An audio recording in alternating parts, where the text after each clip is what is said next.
Bonjour à tous, bienvenue pour cette nouvelle émission. Pour nous accompagner ce week-end, j'ai fait appel à une chanteuse qui reste la seule artiste à avoir gagné l'Eurovision pour la Belgique. Elle a fait plein d'autres choses depuis, elle va nous en parler. Bonjour Sandra Kim.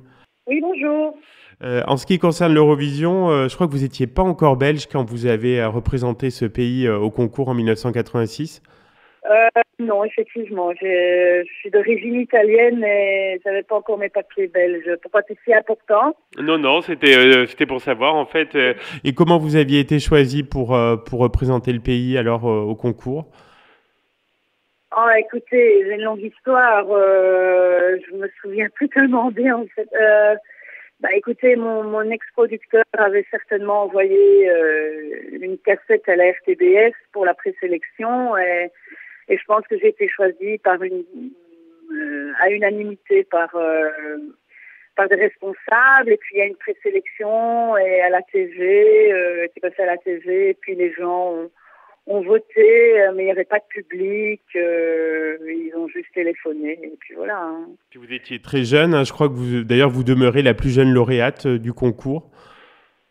Oui, d'où mes souvenirs sont un petit peu, Forcément, oui. c'est lointain, c'est lointain tout ça. Il y a 37 ans presque, je me souviens plus vraiment à 100%. Donc, excusez-moi de pas répondre correctement à la question. Non, non, Voilà. mais pas de souci. Alors, est-ce que vous vous souvenez quand même du tourbillon que ça a été, votre victoire, et puis ce gros succès pour J'aime la vie? Oui, oui, bien sûr. Ça a été quelque chose de phénoménal ici dans le pays, que ce soit en Flandre ou en Wallonie. Ça a été super pour moi. C'était un fameux tremplin parce que je passais de l'anonymat à la célébrité. Et oui, donc c'était quelque chose de formidable pour tout le monde, peut-être un peu moins pour moi, mais voilà.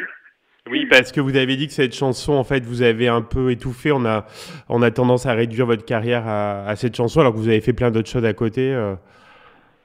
C'est-à-dire que c'est pas uniquement la chanson, c'est juste que quand on a 13 ans et demi et qu'on a une petite vie pépère avant, on va à l'école, on a des amis, on est tranquille avec sa famille, passer comme ça de l'anonymat à la célébrité, c'est un peu dur psychologiquement pour une gamine de 13 ans.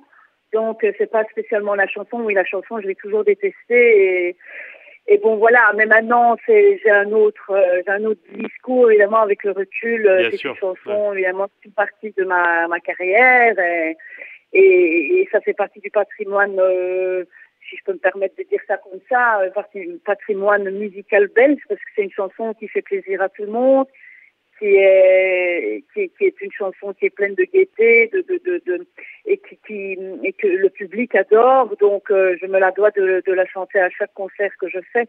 Bien sûr. Mais Ouais. sinon, ça a été très dur pour une petite fille de 13 ans et demi de gagner l'Eurovision, oui. Oui. Et alors, suite à cette victoire, vous aviez été choisi pour interpréter le générique de la série. Il était une fois la vie. Ça, c'était quelque chose que vous avez aimé faire. Entre autres. Oui, en fait, c'était comme un accord avec la firme de disques en France qui avait été contactée par l'équipe de Michel Legrand qui avait composé la chanson et qui ensuite ont contacté mon équipe et qui ont dit tiens, on aimerait bien travailler avec elle et voilà, donc ça s'est fait très subitement si je peux dire et je suis toujours à mon grand étonnement, ça passe toujours à l'heure actuelle en TV et toujours avec ma voix, ce qui est marrant quoi. Oui, sur les Voilà. plateformes aussi. Et donc, vous avez par la suite sorti pas mal d'albums. Il y a eu une petite interruption entre 1998 et 2011. Là, vous aviez continué la musique ou c'était une pause Une pause, j'ai jamais arrêté de chanter, monsieur. J'ai jamais D'accord. arrêté de chanter, peut-être discographiquement, j'ai Oui. plus rien fait, mais ça c'est pas important parce que je ne cherche pas avant tout de sortir un disque parce que c'est difficile et à l'heure actuelle, j'ai pas de firme de disque, je produis tout moi-même avec ma manager. C'est pas une obligation de sortir chaque Non, fois un non, bien disque. sûr, non, Et non. puis, non, mais je réponds à votre question. Donc, j'ai jamais arrêté de chanter et c'est une grande chance. J'ai jamais eu un boulot non plus de côté, donc voilà quoi. C'est la scène en fait que vous préférez. Oui, c'est ça. C'est la scène que je préfère et j'ai une super équipe autour de moi et là, avec mes musiciens, on n'arrête pas, quoi. On tourne quasi chaque week-end. Peut-être un peu plus calme pour le moment parce que j'ai subi une opération il y a pas longtemps, mais je veux dire, je reprends, je reprends tout doucement les routes de répétition pour mes futurs concerts à venir dans les prochains mois. Très bien. Voilà. Alors, vous aviez participé récemment à l'édition flamande de The Masked Singer. Ça a été une belle expérience pour vous? Oui, c'est une super expérience, vraiment très très chouette à faire. C'est un petit peu réticente au début parce que je ne connaissais pas vraiment le concept et puis ça fait toujours un peu peur de chanter dans un costume. On a peur d'être ridicule et tout ça. Et puis bon, la sauce a pris ici en Flandre. Hein. Ce n'est pas passé en Wallonie parce que les Wallons regardent la France, donc ici la Flandre est tout à fait indépendante. C'est vraiment deux régions complètement indépendantes l'une et l'autre. Oui, donc j'ai fait Masked Singer et c'était vraiment très très sympa à faire. J'ai gagné l'édition en plus, donc voilà, c'est qu'un plus pour moi. Bravo. Et alors, c'est à ce moment-là que vous avez eu l'idée de faire une reprise du groupe The Who, qui a bien fonctionné? Non, pas du tout. Non, je n'ai pas eu l'idée de faire cette chanson que je déteste parce qu'en fait, elle m'a été imposée par la production. Ah, d'accord, le chanteur qui gagnait.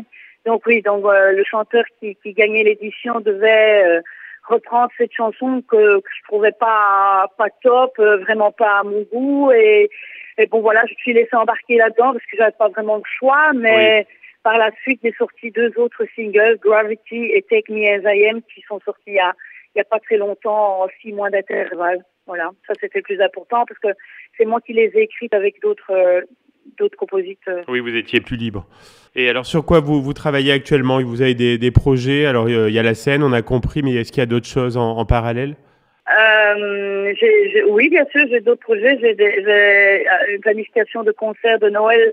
On s'y prend déjà à l'avance, vous savez. Oui. Donc, les concerts de Noël, bon, ce sera pas pour tout de suite, mais on est déjà en train de travailler dessus.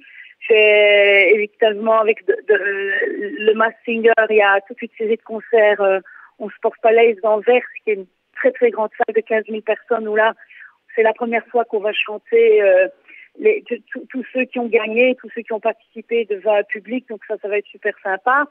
Sinon, à part ça, j'essaie aussi de privilégier, vous savez, ma vie privée. J'ai 50 ans maintenant et je pense que j'ai assez donné dans le show business, donc je chante vraiment pur par plaisir et pas par nécessité, sinon j'aurais déjà arrêté depuis longtemps. D'accord, écoutez, merci beaucoup Sandra pour cet échange et à bientôt.